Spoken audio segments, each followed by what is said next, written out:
Hi, this is Arjun Lau, and today I'll be speaking with Mikiki. Hi, How would you describe your work? I am a performance and video artist mostly, but lately I'm thinking more about my output in terms of cultural production. I don't want to presume that I'm creating culture, but I think that's what we do as artists, is we're helping to create new cultural values. That was a really difficult thing for me to allow myself to do. I worked in social services for 20 years in the HIV sector and harm reduction movement. And when I left that field to focus on being an artist full time, I wanted to be able to have conversations about beyond the gender binary and kind of critiquing what now is kind of known as trans exclusionary radical feminism, and trying to think about like what is the relationship and position of drag as a feminist supportive practice, or how to be a feminist drag queen when it is in most ways a caricature of femininity, while acknowledging that we're dressing up as, I've never done female impersonation, but we're dressing up as feminine, and in some ways mocking the things that women are punished for. And I've always felt conflicted about how to do drag in a way that feels supportive of the kind of feminist goals. Working in social services also taught me about the importance of making sure that people get fed when they come to participate in things. If we were doing focus groups or even just having meetings, making sure that people didn't have to focus on being hungry, they could focus on what you're inviting them to participate in. I did this project called Disclosure Cookbook with my good sister Jordan Arsenault in Montreal, and it was about taking as much money as we could from pharmaceutical companies and then making these like super lush, elaborate dinners for people living with HIV. Jordan and I would go with the food budget and go shopping in like a farmer's market to see what we could get that's like as local as possible, and develop a menu. And then with a group of people living with HIV, we would then build this meal together. And it was designed so that people would partner off to help make these recipes. Every time a dish was ready, we would stop, kind of stop what you're doing, turn things off, whatever, if you need to finish the sauce or something, finish it. But then come back to the table and we'll all eat this one course together. And the project was called Disclosure Cookbook because we wanted to talk about issues related to HIV disclosure and do it in a space that was exclusively people living with HIV. Even in that kind of space, it was necessary to use food and the table and the process of cooking to allow us to let our guards down, because even in a space that's exclusively HIV positive, there's still the lingering trauma, the potential for criminalization and incarceration. We would also never enforce that people would have to talk about HIV non-disclosure in that space. We would just say, this is what we're here for. Talk about whatever you're going to talk about. That was really facilitated through, like breaking bread together. One of the types of conversations that I found really interesting and challenging and difficult and is ongoing are the conversations around class and capitalism. Now I'm hearing more and more people comfortably acknowledging that we are living in a class war and acknowledging the limitations of a capitalist model. And now that it's essentially like a universal model, there's not been a lot of recognition of like, okay, we've all joined in, like everyone's kind of signed on to that contract, and how problematic it is to have this kind of monopoly on the way of thinking about how the world's going to work. I want to acknowledge the limits to what I know. We are going to have this engagement where we are dancing with each other. If we can remember that we're dancing with each other, then it allows us to get in each other's faces at times, and also, distance ourselves as needed, just to recognize we're moving through these ideas together. And I thought that was a really beautiful metaphor. Performance is commonly present in activism through public protests. How do you use performance as a tool for activism? I had been doing a lot of kind of like cabaret and club performances as a drag queen, to the point where most of the work that I was making for a period was was in drag. My boyfriend at the time had said, like, I think that you might want to consider finding a regular opportunity to do your drag work that's not dependent on you getting a gig to do a performance. And I, was like grumpy at that. I was like, don't tell me what to do. But it was interesting for me to think about, like, well, what's the appropriate, like, is this the best fit for me to do that? From when I was a teenager involved in this anarchist training camp called Youth for Social Justice, we had a group of puppeteers, activists from South Africa come to St. John's, and they were called Puppets Against AIDS. And they were doing popular education workshops using puppets to talk about some of the issues related to living with HIV.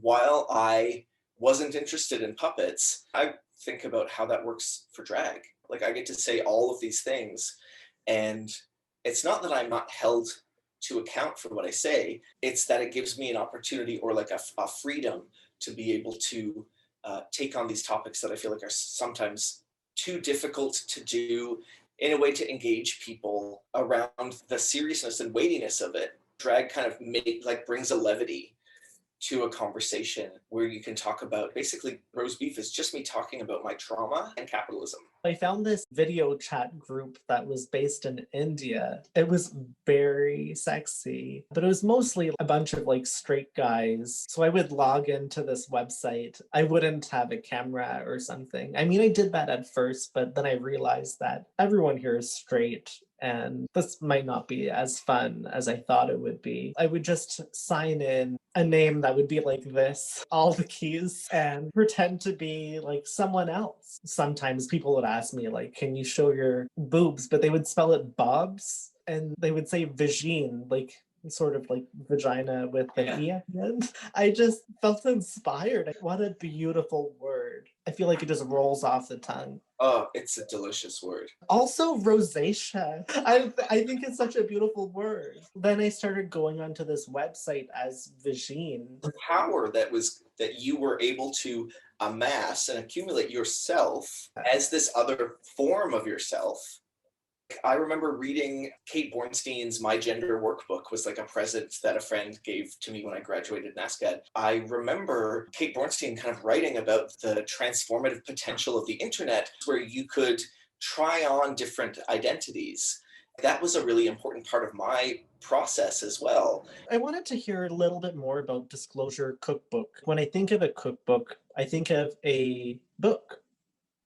Did it have any elements of printed matter? There has been talk of us thinking about, like, what would a public-facing iteration of Disclosure Cookbook look like? But essentially, it is creating recipes amongst HIV-positive people to be shared through oral tradition with other HIV-positive people, about like recipes for disclosure. Even though I put a lot of energy into making these recipes and making this food with folks, and I love it, and we do a lot of documentation of, like, the plating is super ridiculous most of the time too, and sometimes of folks, of people's hands as they are helping to kind of assemble things. It's also about creating a space that feels safe for people to participate and to share this information that could potentially have, like, consequences that could actually legitimately, like, limit people's freedom and potentially cause incarceration. We talk about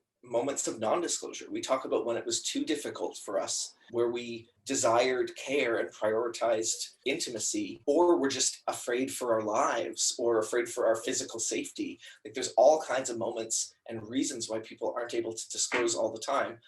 Also, because sometimes it's just, like, not necessary to do in terms of HIV prevention, or in terms of physical safety, in terms of, for a bunch of reasons, it's actually just not always a great idea to disclose things. But we still socially have this idea that HIV is a requirement, even though we know medically it can't be transmitted if someone's undetectable. So one of the things that we get to do in Disclosure Cookbook is to close the doors. And that's one of the things that I love the most about it. Speaking of disclosure, this past summer I was in Montreal. One day I was chatting online with some strangers. They were going to this nude beach at Oka Park. And I thought, like, Yeah, sure. I'd love to go spend the day at the beach. And so I went there and they were really nice. They were playing volleyball and naked, and everyone was loose and like friendly. A few meters ahead of me, there's this person sitting, and I just got this vibe. I think he biked, and I love biking. Yeah. And anyway, I was getting like bug bites. I asked him, "Do you have any like bug repellent?" And he did. And so he rubbed it on all of my bug bites. And then he went back to like, it looked like he was reading a book. He wasn't reading, he was writing in a diary about his experiences with becoming sober. And then he kept talking more and more about like how he was incarcerated. He was in jail and unloaded a lot of what seemed like heavy things. Yeah. And I don't know why, but it just melted my heart. We kept in touch and we got together. He's vegan. We made like vegan snacks a few times and went swimming a few times. With my own experiences with being in the queer community, stigma is a word that I hear a lot and think about. What does stigma look like to you? Yes, totally. I have many experiences with stigma. One experience that I had with stigma that was not directed toward me, which I found so frustrating, was I was at the Black Eagle, which is the leather bar in Toronto, and I was sitting on the patio. A friend of mine was DJing. It was summer, and there was like music and whatever. And I wasn't dressed in gear or anything like that. But I wasn't wearing it because I usually only wear it to like the gear nights. And it was the summertime. It's hot, and I wanted to dance. And this young man was just talking about how there were too many old people there, and I lost it. I was like, this is why this bar exists, is because of these old people here. And it was this wild experience. And also at the time I was dating someone who's 25 years older than me.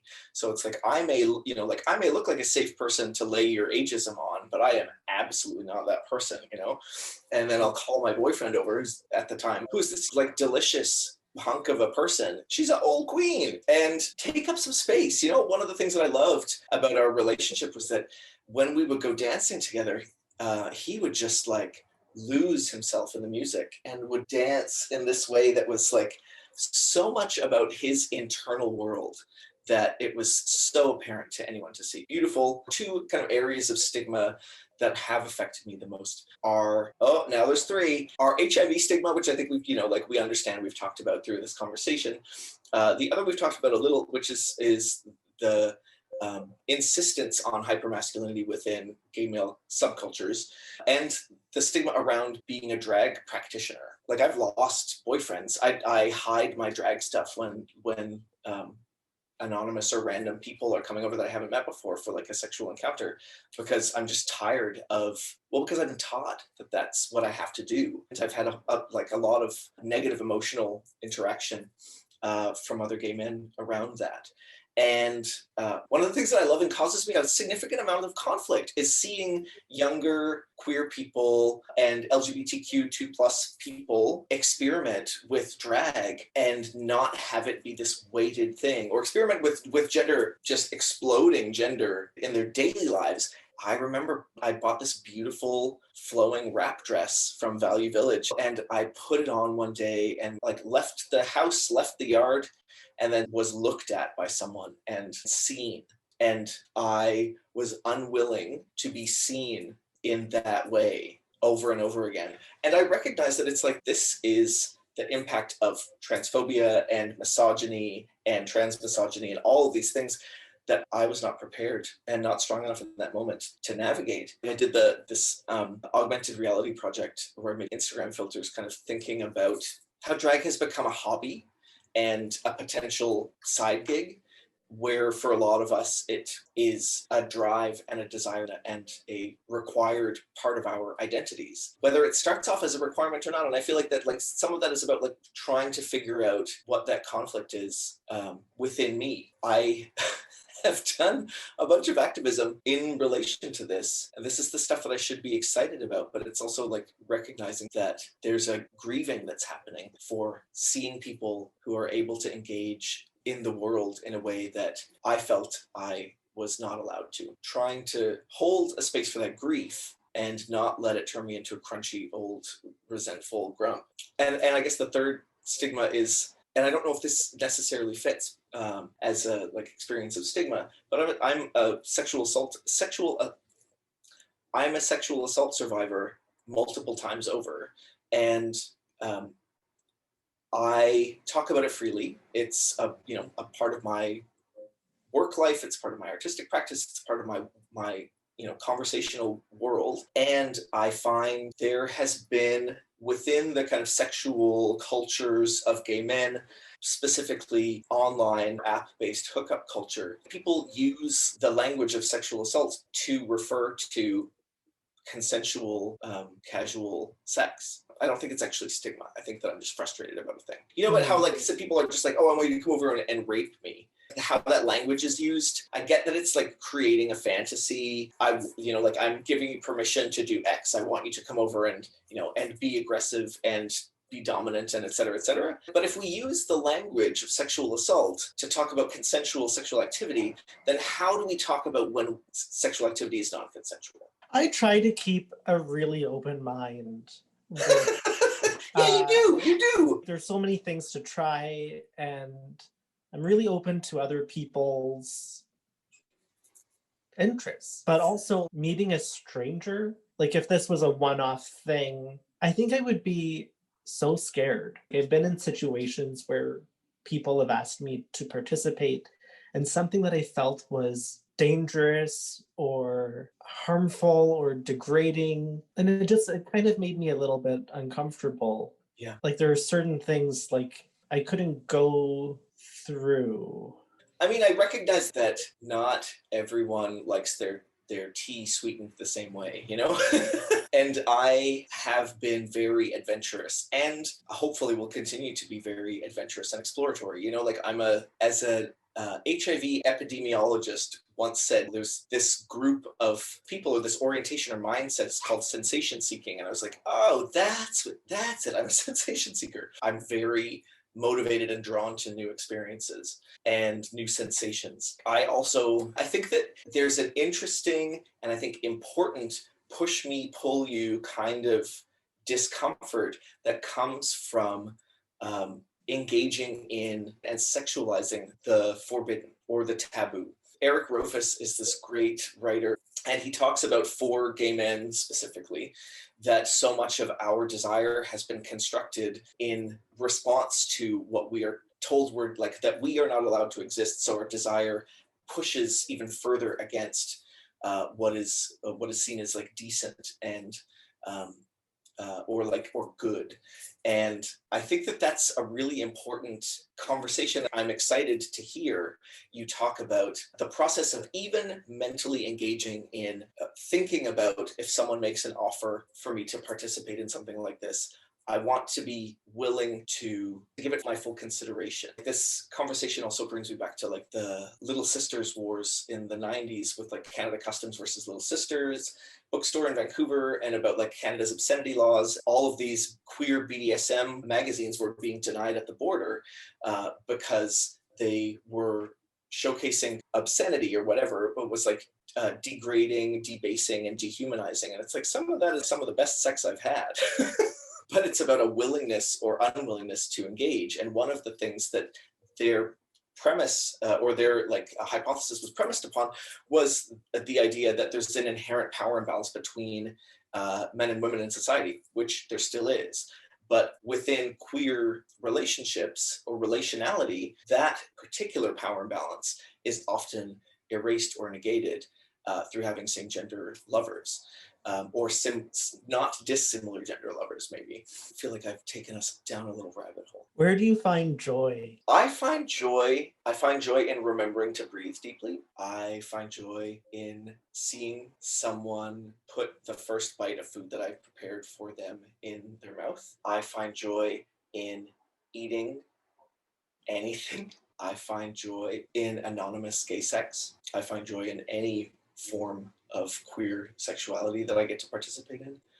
I find joy in thinking about my friend who's a choreographer, and she was talking about how she wanted to include more daily movement. She was doing childcare at the time, and she was picking up the kid, like kind of scooching up on her back, the kid that she was giving a piggyback ride to. And we just had this beautiful conversation about how if you're able to see daily movement into what we name as an artwork or a dance piece or whatever, then you're able to see that beauty in the world all around you. So yeah, just choosing to see it. When we are talking about problems, even if they are our own problems, there's myopia in thinking that it's our problem alone. But if we're able to see it as our problem, then it invites a different kind of engagement.